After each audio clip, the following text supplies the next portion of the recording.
Assalamualaikum warahmatullahi wabarakatuh. Akkam hordoftoota channel YouTube Kamal Appii akkasuma maamiltoota page Kamal Appiidha. Akkasuma warri gara channel Telegramiitti na hordoftan hundi keessanuu nagaa keessanii nagaa kooti.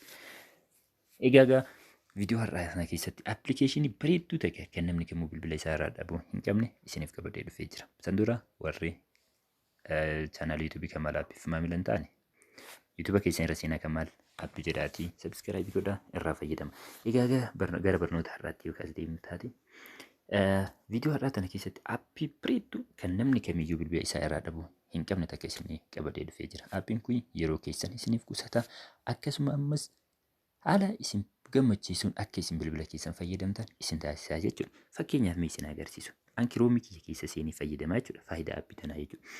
Osuma akkanatti fayyadamaa jiru amma social media biraa seenuu barbaada. Fakkeenyaaf WhatsApp seenuu barbaade dirqamatti waan gochuu qabu as keessaa baheeti gara appilikeeshinoota kiyyaa deemee WhatsApp kiyya barbaada jechuudha. Kanaaf yeroo narraa fudhata ammas na hifachiisuu danda'a jechuudha.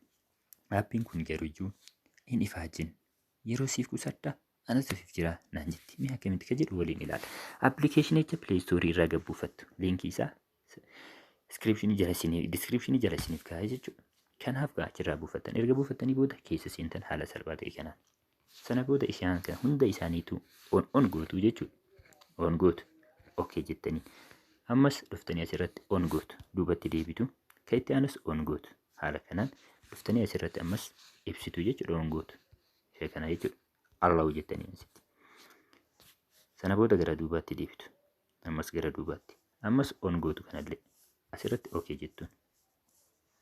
Dhuftanii asirrattis ammas on gootu duubatti deebitu kan itti aanus on gootu Allahu jettanii kan itti aanus on gootu Allahu jettuun haala kana erga xumurtanii start kan jedhu irratti al takka cuqaasuu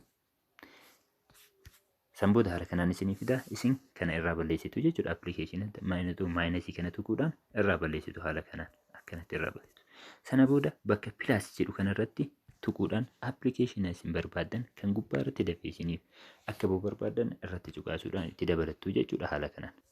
Haala kanaan appilikeeshinicha isin barbaachisu haala kana erga irratti dabalattanii booda asirratti on gootu bakka kanattis on gochuu qabdu jechuudha. San booda gara muuziqii jedhu kanarratti as dhuftu isas asirratti on gootu achi booda ammas tools kan jedhu kanarratti dhuftu isas bakka kanarratti on gochuudhaan tools kan jennuun kun notifiikeeshinoota gubbaadhaa gadi harkisuudhaan haala kanaan argannu kana saffisaan akka argannuuf achirratti deeffannaa jechuudha kan barbaanne. Mallattoo pilaasii tuquudhaan irratti deeffattu isas akka kanatti erga haala kanaan irratti deeffattanii hundaa on gootanii hombataniidhaan keessaa baatu jechuudha. Erga haala kana keessaa baatanii kunoo mallattoon ishee kana fakkaatti. Kanaaf bakka barbaadan fuutanii keettanii jechuudha. Bakka barbaadan haala kanaan feetanas haala isin barbaachisu bakka isin barbaadan kaa'attanii jechuudha. Sheetan haala barbaadanii bakka barbaadan. Amma san boodamee gara kiroomii kiyyaatti deebi'eeti amma kiroomii fayyadamaa jira jechuudha. Dursa jalqaba yeroo isin agarsiisu hombataniidhaan keessaa bahee appilikeeshina kiyya keessa deemee barbaade. Amma garuu osoo kiroomii kiyya fayyadamaa jiru appilikeeshina WhatsApp seenuu barbaada. Sana booda ishee kanarratti dhayaa jechuudha. Al takka dhiifama. Ishee kanarratti al takka yoo ta'e haala kanaan appilikeeshinoonni an filadhe sun asirratti naa dhufu. Kanaafuu asitti WhatsApp kiyya seenuu qofa malee wanti narraa eegamu hin jiru jechuudha. Waaw viidiyoo darbe keessatti WhatsApp keessan ishaaraa quba keessaniitiin akkamitti cufattanii iccitii keessan eeggachuu akka dandeettan isin agarsiisa. Warri viidiyoo saniin daawwanne deebi'aatii daawwadha. Kanaafuu WhatsApp kiyya haala kanaan seenaa jechuudha. Erga WhatsApp kiyya seenee booda'u amma asuma keessa osoo jiru WhatsApp osoo fayyadamu Telegram kiyya seenuu barbaada. Ammas isuma kanarratti cuqaasa. Kunoo akkuma argitan waaw asumatti ufuma naaf dhufaa jechuudha. Gara biraa osoo hin deemin asuma naaf dhufa. Telegram kan jedhurra seenaa jechuudha. Telegram kiyya seenee haala kanaan fayyadamaa jechuudha. Amma osoo Telegram laaluu nashiidaa wayii dhaggeeffachuu yoo barbaade dhufee asirratti cuqaasuudhaan akkanatti harkisa. San booda irratti gadha'uudhaan dhaggeeffachuu danda'a jechuudha. Waaw baay'ee namatti tola. Akkasuma osoo kana fayyadamtan ammas notifiikeeshina waayifii banuu yoo barbaadan biltuusa banuu barbaadan kan filattanii irra kaa'atan san asiin haaluma salphaa ta'e kanaan filachuu dandeessu jechuudha. Waaw baay'ee namatti tola. Yeroos namaaf qusataa jechuudha. Kanaaf egaa haala kanaa irraa fayyadama.